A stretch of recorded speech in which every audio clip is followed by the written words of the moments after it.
సంగారెడ్డి జిల్లా అమీన్పూర్ పరిధిలో ఉన్నటువంటి కే రెసిడెన్సీని ఈరోజు హైదరాబాద్లో అక్రమంగా కట్టడం అని చెప్పి కూల్చివేయడం జరిగింది. ప్రస్తుతం మనం ఇక్కడ కూల్చివేత దగ్గరే ఉన్నాం.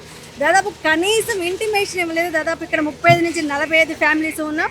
అయితే కనీసం వాళ్ళు ఉదయం 6 గంటలకు డోర్ తట్టి మీరు ఖాళీ చేసేయాలని చెప్పి ఇప్పటికిప్పుడు హైదరాబాద్ చెప్పడం జరిగింది. ఇప్పటికిప్పుడు ఖాళీ చేయాలంటే 45 ఫ్యామిలీ రిలేటివ్స్ మీరు చూసే ఉంటారు.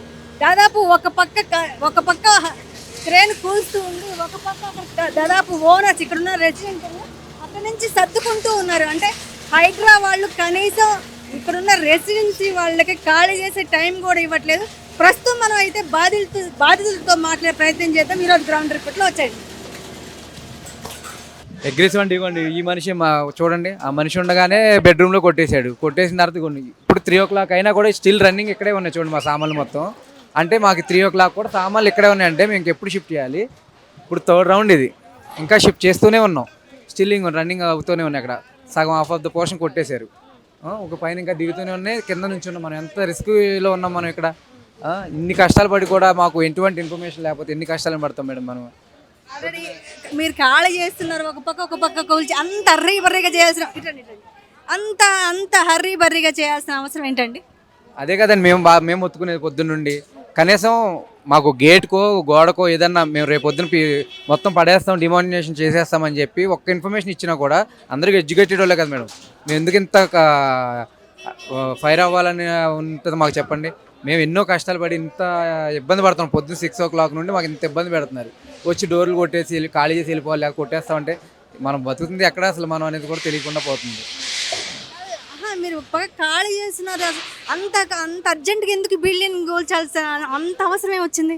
ఇదంతా ఒక రాజకీయ ముసుగులో జరుగుతుంది మేడం. అదంతా ఆ రాజకీయ ముసుగులో నుండి జనాలను ఇబ్బంది పెట్టడం తప్ప ఏమీ లేదు ఇక్కడ. ఎవరెవరికి ఇష్యూలు ఉంటే వాళ్ళు చూసుకోవాలి తప్ప ఇక్కడ ఉండే సెటిలర్స్ని కానీ ఇలా రెంటల్స్ కానీ వీళ్ళని ఇబ్బంది పెట్టడం అనేది ఏమాత్రం కరెక్ట్ కాదు. ఎంత ఇబ్బంది పెడతారో పెట్టండి. మీకు రేపు అనే రోజు ప్రతి ఒక్కరికి కూడా మీరు చేసేది రైట్ అవ్వి ఉండొచ్చు, కానీ చేసే పద్ధతి వేరే ఉంటుంది. ఆ పద్ధతి ప్రకారం మీరు చేసుకుంటూ వెళ్తే మీరు ఎప్పటికైనా కూడా కొంచెం అందరిలో కనిపిస్తారు. అంతేగాని నేను ఏదో చేసేస్తున్నాను అని చెప్పి చేసే మంచి పని కూడా ఇలాంటిది వాటి వల్లే మీరు ఇంకా బ్యాడ్ అవుతున్నారు. అది తెలుసుకోండి ఇప్పటికైనా సరే. చాలా మందికి 10th class exams, NEET exams 10 days అయిందండి వచ్చి మా పక్కన పోర్షన్ వాళ్ళు పిల్లలు స్కూల్కి రెడీ అయ్యి వెళ్తుంటే కూడా వచ్చి తలుపులు కొట్టేస్తే స్కూల్ మానేసి వాళ్ళు పిల్లలు ఇప్పుడు షిఫ్ట్ చేసుకుంటున్నారు. 10 days అయిందండి పాపం వాళ్ళు వచ్చి. వాళ్ళని చూస్తే మాకు బాధ అనిపిస్తుంది. 10 days అయ్యి బట్టలు కూడా సర్దుకుంటున్నారంట. స్కూల్ యూనిఫామ్తో వచ్చారు పిల్లలు పాపం. యూనిఫామ్ పక్కన పడేసి నైట్ డ్రెస్ వేసుకుని వచ్చి షిఫ్ట్ చేసుకుంటున్నారు. వాళ్ళు చూస్తే మాకు కళ్ళం నీళ్ళు వస్తుంది. చాలా మందికి ఇల్లు లేవు. ఇంత బిల్డింగ్ మరి పేదవాళ్ళకి ఇవ్వచ్చు కదా, ఇంత పడగొట్టే బదులు. ఇంకా మా అదృష్టం ఏంటంటే ఓనర్ వచ్చి మాకు మేము కొనుక్కుందామని సేల్ కోసం అడిగితే కూడా సేల్ చేయకుండా బతికించాడు మమ్మల్ని. రెంటల్ వరకే ఉండండి మీరు ప్రస్తుతానికి అని చెప్పాడు. ఒక్కరోజు ముందు ఉన్న మీకు అసలు ఏం ఇంటిమేషన్ లేదు. మార్నింగ్ వచ్చారు, కూల్చడం మొదలెట్టేసి. దాదాపు మీరు ఫ్లాట్లో ఉండగానే డెమోలేషన్ స్టార్ట్ చేశారు. కాంపౌండ్ వాల్ చేశారు, సైడ్ వాల్స్ కారిడార్స్ అవన్నీ పగలు కొట్టేశారు. ఇంకంతకని భయం వేసి ఖాళీ చేశారు. దాదాపు ఎన్ని ఫ్లాట్స్ ఉంటాయి? 3rd floorలో ఉంటామండి మేము. 5th floor వరకు ఉంది. 45 ఉన్నాయండి. అంటే ఎంత మొత్తం కలిపి ఒక 100 మంది 150 ఉంటారండి? ఉంటారండి. ఈ 150 మెంబర్స్ని ఖాళీ చేయించడానికి హైదరాబాద్ 500 మంది వచ్చారు. కానీ మీరు ఒక ప్రజాస్వామ్యంలో మీకు ఒక ఇంటిమేషన్ ఒకరోజు ముందు వస్తే మీరు ఖాళీ మాకు ఇవ్వలేదు. ఓనర్కి ఇచ్చామంటున్నారు కానీ ఆయనే మాకు ఇంటిమేషన్ మాకు అసలు చెప్పలేదు. ఇన్ఫర్మేషన్ ఏం లేదు. సడన్గా ఇంటిమేషన్ ఇస్తే మేము ఎందుకు ఉంటామండి? మేము టెనెంట్స్ ఇక్కడ కొనుక్కోలేదు. ఇది నాట్ ఫర్ సేల్, జస్ట్ ఇది ఒక్కసారి ఇన్ఫర్మేషన్ ఇచ్చినా మేము వెళ్ళిపోయాం. మాకు 1 day బిఫోర్ ఇచ్చినా కూడా మేము వెళ్ళిపోయేవాళ్ళం. అంటే ఇంత పరిస్థితి ఉండేది కాదు. అపార్ట్మెంట్ ఇంత గందరగోళంగా ఇంత భయంకరంగా ఉండేది కాదు. వాళ్ళు హ్యాపీగా వచ్చి కూలగొట్టేసుకోవచ్చు. చట్టవిరుద్ధంగా ఏమి చేయమని మేము చెప్పట్లేదు, కానీ జస్ట్ వాళ్ళకి మాకు ఇన్ఫర్మేషన్ పాస్ అయిందో లేదో తెలుసుకోవాల్సిన బాధ్యత గవర్నమెంట్. అడ్వాన్స్ ఉందా? ఉన్నాయండి. మా పేమెంట్స్ మావి డిపాజిట్స్ ఉన్నాయి. 2 months రెంట్ పే చేయాలి కదా, యాజ్ రెంటర్స్గా అది ఇవ్వాలి. ప్రతి ఏ అపార్ట్మెంట్లోనే ఉంటుంది. అది వాళ్ళ దగ్గరే ఉన్నాయి. దాదాపు మీకు కరెంట్ గవర్నమెంట్ ఇచ్చింది, వాటర్ కనెక్షన్ గవర్నమెంట్, మీరు ట్యాక్స్లు కడుతున్నారు. ఇంత జరుస్తున్నా మళ్ళీ హైడ్రా ఎందుకు ఎందుకు పర్మిషన్ ఎందుకు ఇవ్వాలి? First of all government building కట్టడానికి పర్మిషన్ ఎందుకు ఇవ్వాలి? ఇది హైడ్రాలో ఉన్నప్పుడు ఆఫీసర్స్ పర్మిషన్ ఎందుకు ఇచ్చారండి?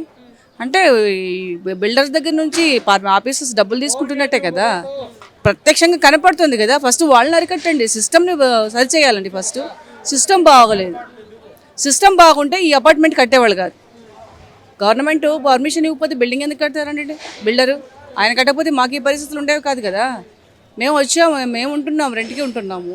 ఈరోజు ఖాళీ చేయాలంటే ఇంత పెద్ద హడావుడిగా చేయాలంటే మేము ఎక్కడికి వెళ్ళిపోవాలి? రోడ్డు మీద పెట్టుకోవాల్సి వస్తుంది మా సామాన్ అంతా. ఇట్లా హైదరాబాద్ ఏమైనా టైం అడిగారా?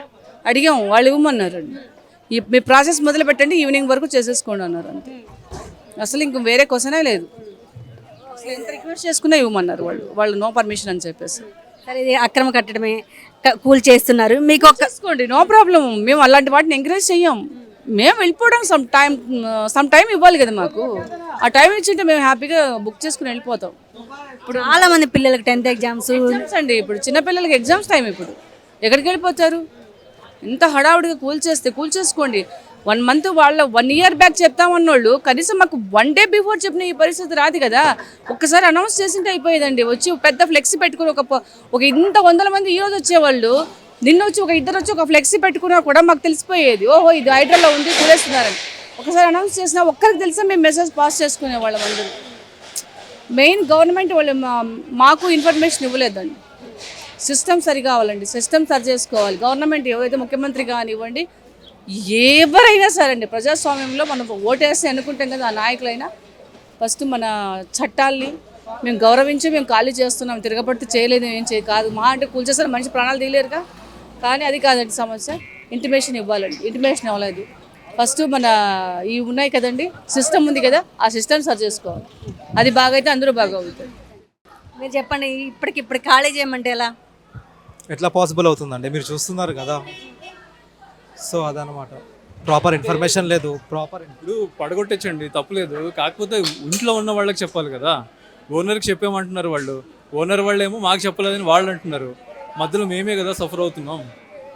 మాకు ఒక మాట చెప్పుంటే బాగుంటుందని మా ఫీలింగ్. ఎట్లా సార్, ఎంత రెంట్? 18,000 అండి.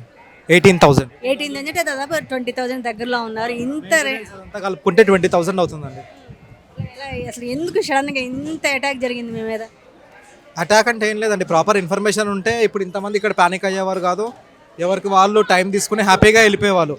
అండ్ మార్నింగ్ నుంచి ఇక్కడ పవర్ సప్లై కూడా కట్ చేసేసారు. లిఫ్ట్ లేదు, ఏది లేదు, పవర్ తీసేశారు. పెద్దవాళ్ళు ఉంటారు, చిన్నపిల్లలు ఉంటారు, ప్యానిక్ అవుతారు. మార్నింగ్ నుంచి ఎవరికి ఫుడ్ లేదు. అందరూ ఏమైపోతుందో అన్న కంగారు ఎక్కువైపోయింది ప్రతి ఒక్కరికి. ఈ చర్య ఎలా అనిపిస్తుంది?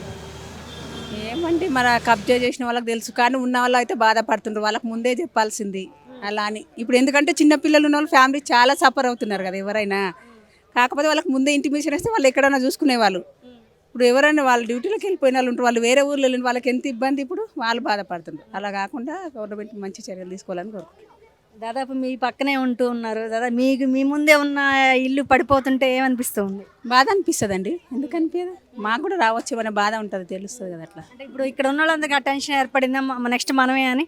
ఏమండి, మరి ఎవరెవరికి మనసులో అలా ఏర్పడుతుంది కదా, పక్కన జరుగుతుంటే మనకు కూడా ఏమవుతుందో అనే ఒక బాధ ఉంటుంది. ఇక్కడ కాదండి, మరి వేరే అక్కడ ఉంటాం. అట్లా దాదాపు ఇప్పుడు ఎగ్జామ్స్ కూడా జరుగుతూ ఉన్నాయి, వాళ్ళ పరిస్థితి ఏంటి? అదే అండి, ఇప్పుడు అందరు బాధలు. పిల్లలకి ఎగ్జామ్స్ ఉన్నాయి, ఇప్పుడు వాళ్ళు ఎటు పోవాలి, ఎటు అది